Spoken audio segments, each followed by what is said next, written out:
야고보서를 우리가 수요 예배 때 한번 다뤘습니다만 또 다시 한번 다루게 됩니다. 야고보는 예수님의 친동생입니다. 예수께서 성령으로 요셉과 마리아를 통해서 잉태하시고 출생하신 이후에 이제 혈연으로 야고보가 출생했습니다.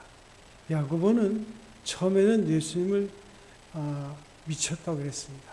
그러다가 그리스도 예수를 영접하고 이제 예루살렘의 일대 목회자가 돼서 30년 동안 목회하다가 순교함으로 그 생애를 마감하게 됩니다. 그 야고보가 믿음의 형제들에게 권면하는 첫 번째 주제의 말씀이 시험입니다. 여기는 두 가지 의미가 있습니다. 첫째, 그리스도인이 예수를 믿으면서 처음 당하는 것이 시험이고 마지막으로 당하는 것도 시험입니다. 그러므로 그리스도인이라면 누구나 시험에 대한 바른 이해를 가지고 있어야 돼요. 예수만 믿으면 모든 일이 잘 되고 만사 형통하고 운수대통하리라, 그런 생각은 착각입니다.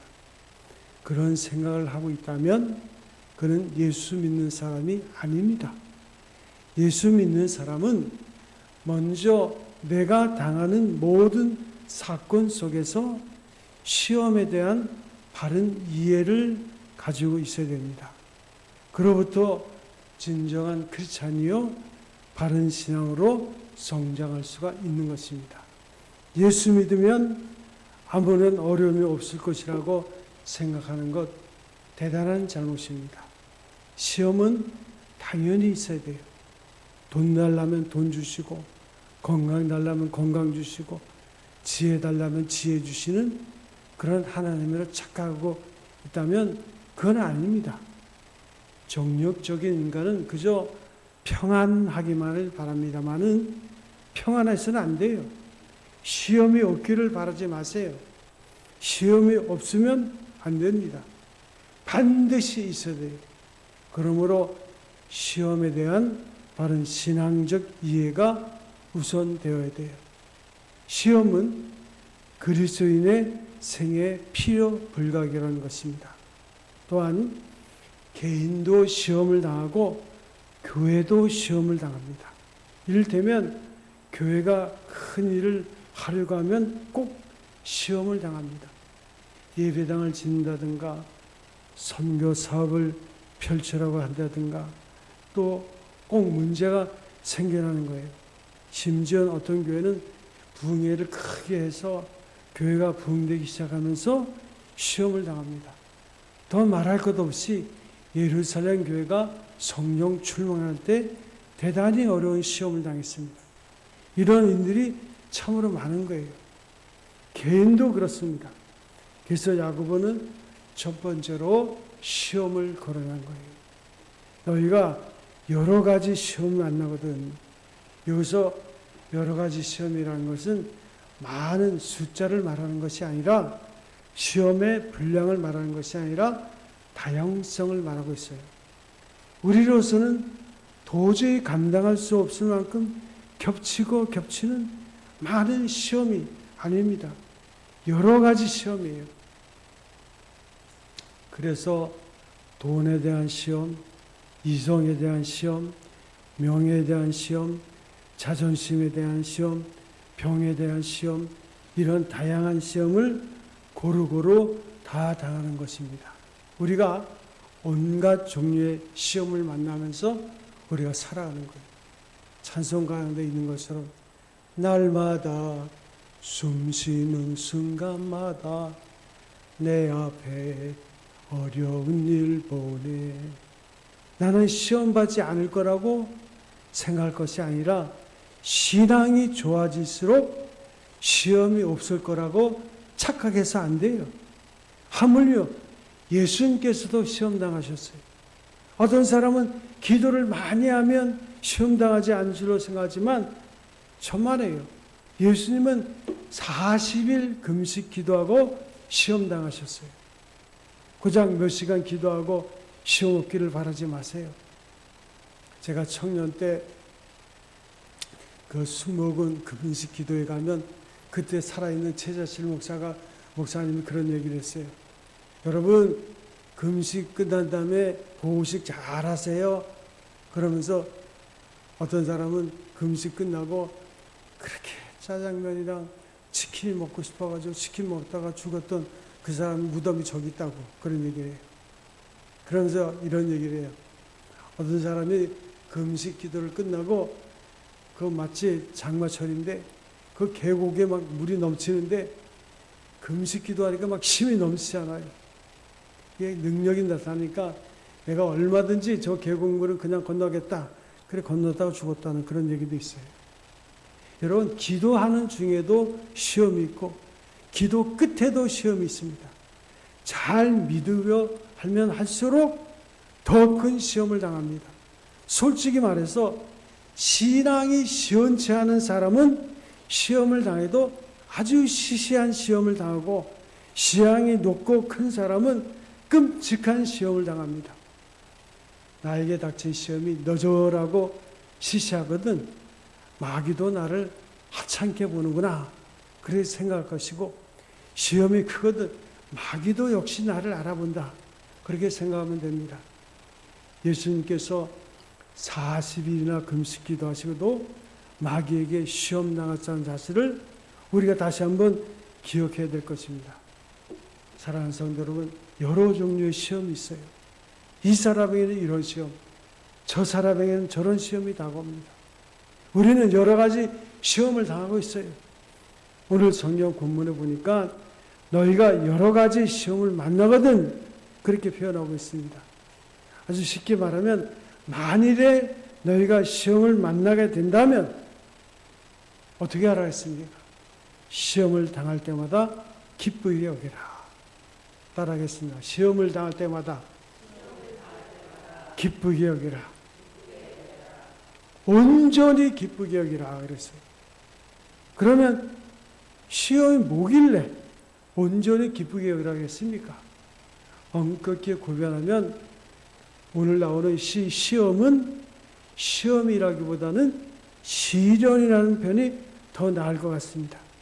성경에 보면 스바 여왕이 솔로몬에게 와서 지혜를 시험합니다. 그래서 말을 걸어서 얼마나 지혜로운가를 시험하는 거예요. 남을 유혹해서 죄를 짓게 만드는 것이 아니라 얼마나 지혜로운가를 보자는 거예요. 이 시험으로 말미암아 솔로몬의 지혜가 만천하에 드러나게 됩니다. 하나님께서 아브라함을 시험하십니다. 내 아들 이삭을 바쳐라. 얼마나 어려운 일이에요.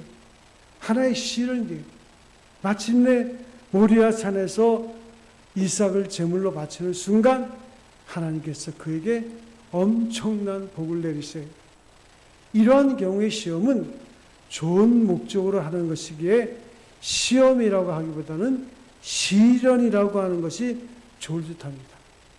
모름지기 그리스도인의 시험을 시련으로 이해할 수 있어야 돼요.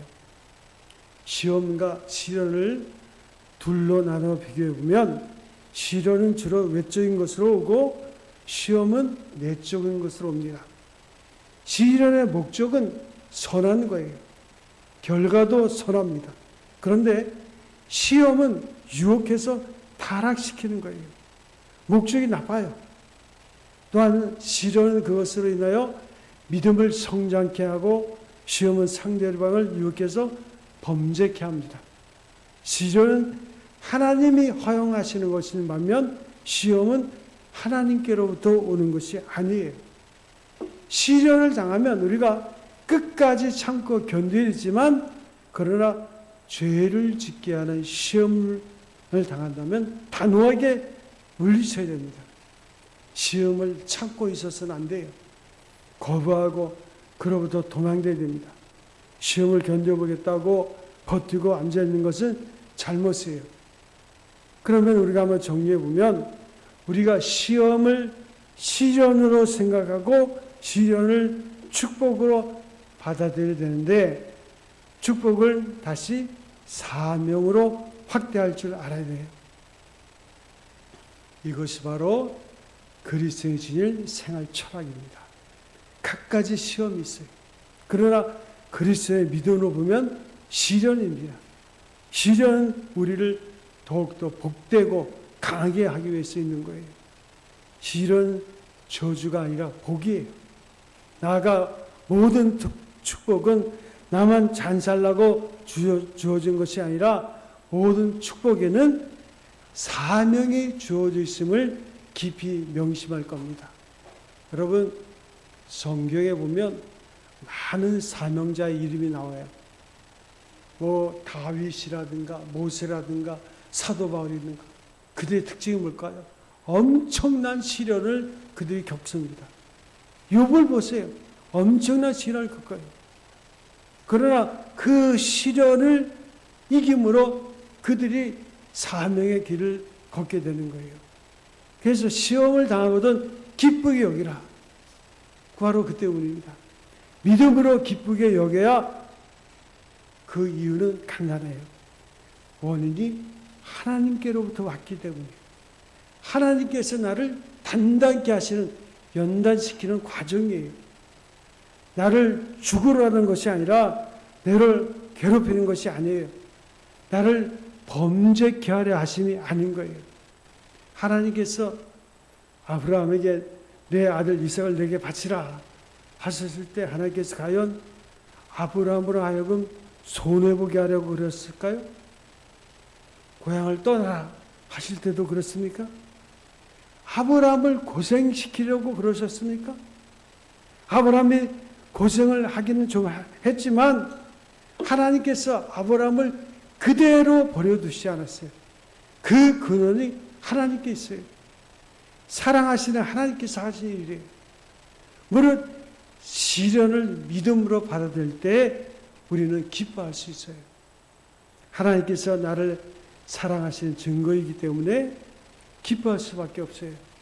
내게 필요한 것이 무엇인지, 내 약한 점이 무엇인지, 강한 점이 무엇인지 내 형편을 다 아시고 주시는 하나님이십니다. 미국의 명문 가정들이 몇 가정 있는데 그 가정 중에 포드 가정이 있어요. 그 포드가 자수성가했습니다. 그래서 그는 자기 아들에게는 어렸을 때부터 많은 시련을 줬어요. 그런데 너무 많은 시련을 줬어요. 밑바닥부터 시작하겠어요. 그래야지만 강한 자가 될 수 있다. 그래서 죽었어요. 그래서 포드 2세는 없어요. 포드 3세부터 있습니다. 할아버지가 손자를 키웁니다. 그러니까 세상에 주는 시련은 그럴 수 있어요. 그러나 사도 바울은 말합니다. 하나님께서 시험을 주실 때는 우리에게 감당할 힘도 주시고 피할 것도 주신다고 말하고 있어요. 우리가 감당하지 못할 시련은 주시는 일이 없다는 말씀이에요. 그렇습니다. 다 감당할 수 있어요. 우리가 보기에는 너무 큰 것 같지만 걱정할 것 없어요. 충분히 감당할 수 있어요. 하나님께서 다 아시고 주시는 것이에요. 둘째로 시험을 감당해 나가는 그 과정에서 우리는 힘과 지혜를 얻게 됩니다. 그래서 기뻐하라 그렇게 말씀하는 거예요. 우리는 시련을 통해서 우리 자신이, 우리의 믿음이 성장하는 것을 자각하게 됩니다. 이러한 과정을 기뻐하지 않을 수가 없어요. 셋째로 시련의 마지막을, 최종 결과를 우리가 믿기 때문에 시련을 기뻐하는 거예요. 믿음으로 잘 참고 견디기만 하면 반드시 나에게 복으로 하나님께서는 영광으로 바뀔 것임을 우리가 믿는 거예요. 그러므로 온전히 기쁘게 여기라. 다시 말하면 시험을 긍정적으로 혹은 신앙적으로 이해하고 대하라는 거예요. 더욱 멀리 바라보고 더 깊이 이해하고 근본적인 것을 생각하면서 종말론적으로 생각하면서 우리는 시험을 온전히 기쁘게 여겨야 돼요. 기쁘게 여기려면 어떻게 해야 될까요? 오늘 성경 본문에 보니까 너희가 알미라 그랬어요. 알아야 기뻐할 수 있잖아요. 알고서야 비로소 기뻐할 수 있는 거예요. 유익하다는 것을 알고 있기에 기뻐하는 거예요. 믿음의 시련이 인내를 만들어내는 줄 너희가 알미라. 아는 거로 기뻐합니다. 믿음으로 알게 되고 알므로 기뻐하는 거예요. 이것이 시험이 아니라 시련이라는 것을 믿고 있습니다. 그리고 하나님께로 왔기에 믿고 믿음으로 알고 알기 때문에 기뻐하게 되는 거예요. 우리가 로마서 8장에 있는 말씀을 우리가 잘 알잖아요. 우리가 알거니와 하나님을 사랑하는 자, 곧 그 뜻대로 부르심을 입은 자들에게는 모든 것이 합력하여 선을 이루느니라. 사도 바울은 또한 로마서 5장 1절과 4절에서 환난 중에도 기뻐해야 될 이유를 누누이 설명하고 있어요. 무엇을 위하여 기뻐하는 겁니까? 믿음의 시련이란 요절이 있어요. 아주 중요한 말씀입니다. 모든 시험의 초점은 믿음에 있다는 거예요. 우리에게 가장 귀중한 것이 뭘까요? 돈이 중요하고 건강이 중요하고 명예가 중요하고 지위가 중요합니다. 어떤 때는 기분이 중요하고 자존심이 중요합니다. 중요한 것이 참 많죠. 그러나 한 가지는 잊지 말아야 돼요.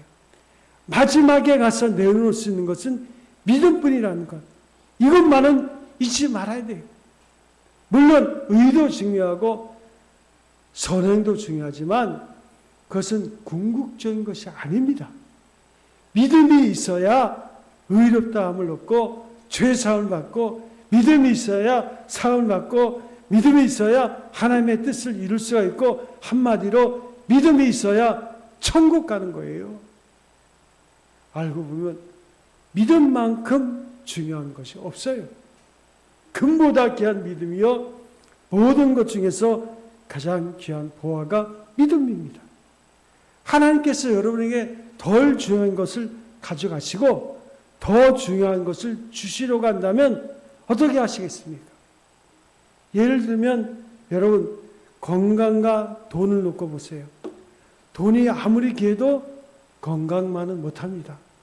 만일 하나님께서 돈을 가져가시고 건강을 주시겠다 하면 여러분은 어떻게 하실 거예요?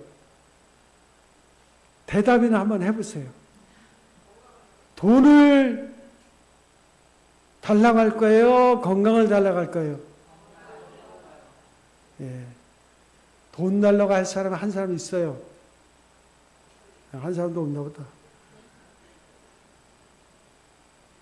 만약에 나는 건강보다 돈이 필요합니다. 건강치 않아도 좋아요. 돈이 좋아요.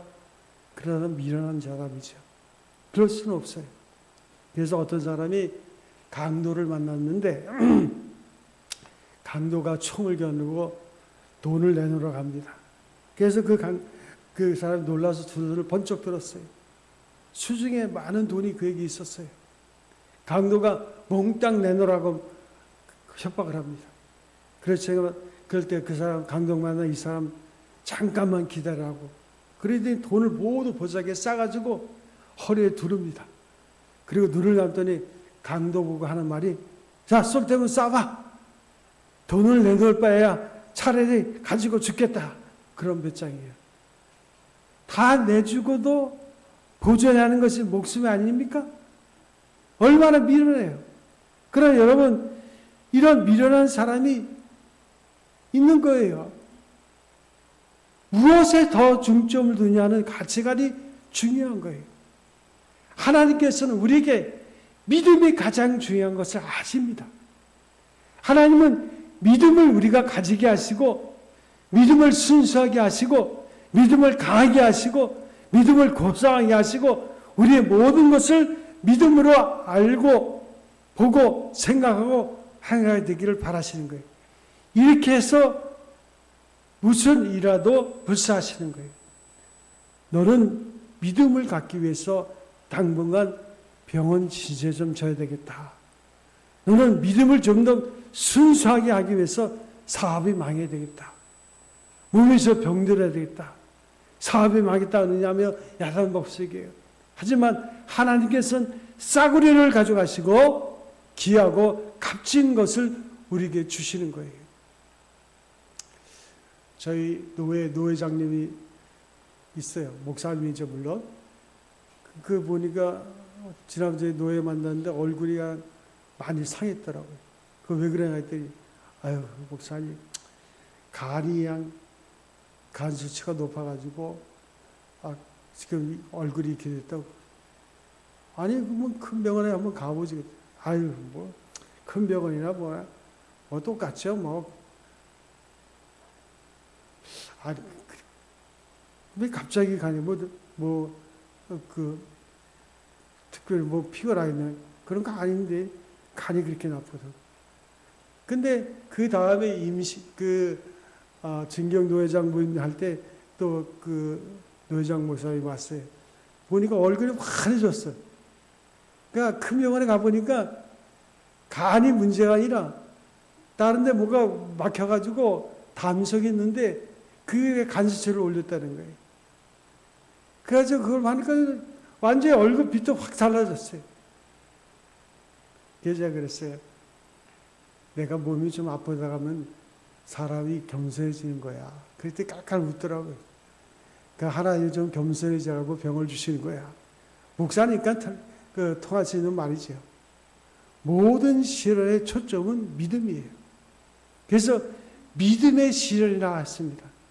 믿음의 시련. 이것이 시험입니다. 시험 된다고 하는 것은 바로 믿음의 문제예요. 믿음을 흔드는 거예요. 믿음을 순수하고 힘있게 하고 지렵게 연다시키고 그러기 위해서 믿음을 시련보다 금속을 연다라는 것과 똑같은 거예요. 쇠는 많이 때려야 돼요. 그래야 강하고 질겨집니다. 매맞은 소가 질기고 간 거예요. 제가 어릴 때 서울에서 자랐지만 그 시대에도 그 서울에 대장간이 있었어요. 그 대장간에 제 친구 아버지가 대장간을 하는데 키가 한 190대고 몸무게도 그 힘이 장사합니다. 근데 그분이 그 드라이버를 만들어 가지고 청계천에 납품하는 거예요. 그 청계천에서 제일 우수한 드라이버를 만든대. 그래서 제가 어릴 때 그 초등학교 때 이렇게 그 드라이버를 만들 때 가보면 그 쇠 뭉치를 풀무분에 넣었다가 그렇게 두들기는 거예요. 엄청나게 두들깁니다. 그러면 그게 나중에는 아주 그냥 얇아지면서 날카롭게 돼요. 그게 제가 어릴 때 그래서 아저씨 왜 이렇게 쇠를 두들겨요? 그러면 뭐라 하면 쇠를 두들겨야지 이 새가 강한 새가 되는 거야. 그러면서 그 두들긴 새를 갖다가 이제 불못에 넣었다 두들긴 새를 이제 물에다 넣습니다. 그러면 강철해집니다. 그러니까 그 제품이 청계천에서 제일 좋은 제품이라고 아주 소문이 났어요. 생각해 보세요. 믿음이 어떻게 굳굳이 이루어지겠습니까? 시험을 많이 당해봐야 돼요. 시련을 겪어야 됩니다. 시험을 당하지 않겠다고 하는 것은 죽겠다는 것과 같아요. 생명이 없어요. 그런 신앙은 연단이 되지 않은 쓸모없게 된 쇠붙이와도 같아요. 별볼일 없는 신앙이에요. 시련이 필요한 거예요. 그래서 본문에는 믿음의 시련이 인내를 만들어야 된다. 아주 재미있는 표현인데 인내라는 말은 헬라어로 표현한다면 밑에서 견딘다는 뜻이에요. 원문대로 하자면 억지로 참다는 소극적인 태도보다는 어려움을 환영한다. 시련을 즐겁게 받아들인다. 넉넉한 기쁨으로 수용한다. 그런 적극성을 내포하고 있습니다. 믿음의 시련이 그 정도의 인내로까지 도달하게 한다는 거예요. 맞고 또 맞고 해서 강하게 연단되면 시련도 두려워하지 않고 오히려 반기게 되는 거예요. 그로 인해서 점점 빛나게 되고 인격이 높아지는 거예요. 여러분, 성숙한 신앙의 기초는 인격이에요. 말하는 것과 행동하는 것과 삶의 습관과 성품과 그 인격이 다른데 그 인격은 하루아침에 만들어지는 게 아니에요. 그래서 결국 소문도 나게 되고 종국에는 하나님께 영광이 돌아오고 본인도 존경을 받게 되는 겁니다. 마침내 신앙적인 인격이 되는 거예요. 그래서 사랑의 사람, 웃음의 사람, 긍휼의 사람, 능력의 사람, 권세의 사람이 되는 거예요. 이러한 인내를 생산하기 때문에 시험을 만나거든 기쁘게 여기라. 저 멀리 내다보며 사시는 여러분 되시기 바랍니다. 기뻐할 수 있어요. 시련을 슬퍼할 것이 아닙니다. 기뻐하며 받아들여야 돼요. 본문을 다시 말씀합니다. 인내를 온전히 이루라. 인내를 끝까지 완성하라는 말씀이에요. 이왕 인내를 할 마음을 먹었으면 능동적으로 참고 견디고 끝장을 보라는 거예요. 뭐 도중에 울고불고 뭐 낙치해먹고 포기하지 말라는 거예요. 완전히 이르게 되면 두 가지를 얻게 됩니다. 온전해집니다. 온전해지다는 헬라어로 주어진 목적에 도달하는 뜻이 가지고 있고 본래 가졌던 그 목적, 그 목표에 도달하게 된다는 거예요. 또한 구비하여 조금 더 부족함이 없게 된다. 구비하다는 이 말은 부분이 모두 완전해진다는 뜻이에요. 여러분, 우리가 구원받았다는 것을 그림으로 그려보면 이런 모습이에요. 하나님께서 처음 인간을 지으실 때 뭐라고 말씀하셨을까요? 흙으로 인간을 지으시고 생육하고 번성하고 땅에 충만하라. 그리고 하나님 지은 모든 자연을 정복하고 다스리라. 여러분, 구원받았다는 것이 뭘까요? 예수로부터 죄사함 받고 부활의 신앙을 가졌다는 것은 정복하고 다스리는 권세를 하나님께서 우리에게 주셨다는 거예요. 그래서 우리는 이제는 칭찬을 받아도 교만하지 않습니다. 어려움을 당해도 낙심하지 않습니다. 원수 같은 사람을 만나도 미워하지 않아요. 힘든 일을 주저하지 않고 넉넉하게 이길 수 있어요. 사도 바울의 말처럼 넉넉히 이기는 인격이 되는 거예요. 어떤 분이 남대문 시장에서 고생해서 어느 정도 사업을 일궈놓긴 했지만 어려운 일이 요즘 계속 많죠. 그분은 30년 동안 남대문에서 좌판부터 시작했어요. 여러분, 좌판이 뭔지 아시죠? 세금 안 내고 그냥 아무 데나 가서 그렇게 장사한 건데 막 단속반이 오면 막 좌판 뒤집어 엎고 막 그래요. 그런 시련을 겪으면서 30년 동안 하다가 남대문에 가게를 하나 얻어서 하고 있어요. 목사님이 가끔 만나서 사업이 어떠냐고, 불경기 요즘 불경이란데 좀 괜찮냐고 인사를 하면 그때마다 그분이 하는 말이 있어요. 목사님, 제가 남대문 시장에서 30년 맨손으로 어디를 간들 밥 못 먹겠습니까? 목사님이 그런 얘기 들으면 너무 좋아요. 하나님이 살아 계시잖아요. 아니, 그 나이 돼서 그토록 인생을 살았는데도, 그렇게 신앙생활 오래 했는데도 조그만 시련이 오면 불평하고 원망하고 기도에 응답이 없다느니 별 얘기를 다 하는데, 그런 분을 만나면 아유, 목사님 걱정하지 마세요. 내가 30년입니다. 산전수전 공주전 다 겪었어요. 더군다나 내가 예수 믿잖아요. 참, 이런 말 들으면 목사님 마음이 그분이 참 좋아 보여요. 보는 목사의 마음이 편안한 거예요. 제가 여러분 볼 때도 마음이 편안하죠? 예, 대답을 잘 못해요. 여러분, 제가 여러분 볼 때 마음이 편안합니까? 어떤 사람은 약간만 불렴만 있어도 망했다고 큰일이라니 반없이 걱정인데, 그거는 그렇지 않아요. 남대문 바닥에서 30년 살았다는 거예요. 가진 풍파를 다 겪었다는 거예요. 여러분, 남대문 시장은 아십니까? 제가 전에 교회 한 분이 남대문 시장에서 그 어린이복 그 의복을 팔았는데 제가 한때 그 항상 새벽 3시나 그 정도에 하면 신망으로 해요. 새벽에. 그러면 한 몇 개월에 한 번씩 가요. 그래서 갔었어요. 그 새벽 3시에 가는 거예요. 거기 가면요. 요만한 좌판에서 그 밑에 이렇게 그 잠잘 수 있는 공간이 있고 거기서 새벽 장사하는 거예요. 그런데요, 그분이 돈이 엄청 멉니다. 그 밑에 보면요, 그냥 돈 문치가 막 있어요. 11조도 그때 그분이 엄청 되죠. 몇백만 원씩 됐어요. 한 달에. 수십억을 봅니다.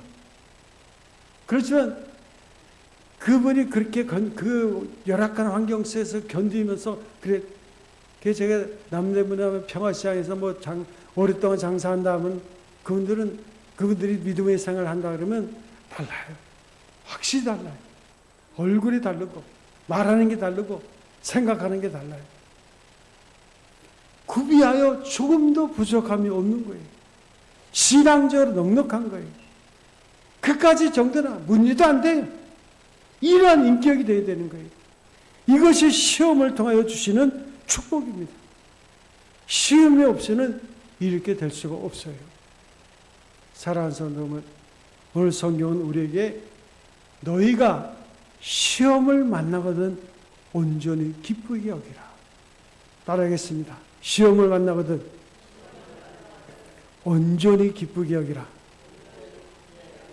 인내를 온전히 이루라. 그러니까 두 번만 해도 잘 시원찮아요. 시험을 만나거든 온전히 기쁘게 여기라. 인내를 온전히 이루라. 자, 시련을 긍정적으로 신앙적으로 받아들여야 돼요. 그래야하면 우리의 인격은 고상한 인격, 권세 있는 인격, 그리스도의 참된 인격이 될 것이라고 오늘 성경은 말씀하고 있습니다. 시련이 없는 인생이 어디 있겠어요? 오늘 주신 말씀을 깊이 묵상하며 우리가 이 시간 잠깐 동안 함께 기도합니다. 주님, 내가 만난 시련이 있습니다. 이 시련을 온전히 내가 감당할 수 있게 하여 주시옵시고 성령께서 이제 이 시련을 통해서 더욱더 온전한 인격으로 하나님 앞에 설 수 있도록 우리를 인도하여 주시옵소서. 우리가 합심해서 함께 기도하는 시간 갖겠습니다. 주여 아버지 하나님이시여, 이 시간도 아버지 하나님 주를 사모하여 주 앞에 나온 믿음의 사랑하는 성회한 성도들 하나님 기억하시고 인도하여 주시옵소서. 저들의 만난 다양한 삶의 사건 속에서 아버지 하나님 주를 바라보며 믿음으로 승리하는 귀한 삶을 살 수 있도록 주여 아버지 하나님 인도하여 주시옵소서. 주여 우리 마음에 확신을 갖게 하여 주시옵시고 마음의 기쁨을 갖게 하여 주시옵시고 원망과 불평과 아버지 근심과 두려움이 아니라 주여 아버지 하나님의 주가 외쳐 부를 때 아버지 하나님 크고 비밀한 일을 우리에게 보여주시옵시고 믿음 안에 승리하는 우리의 인생이 될 수 있도록 우리 아버지 하나님 함께하여 주시옵소서. 주여 아버지 하나님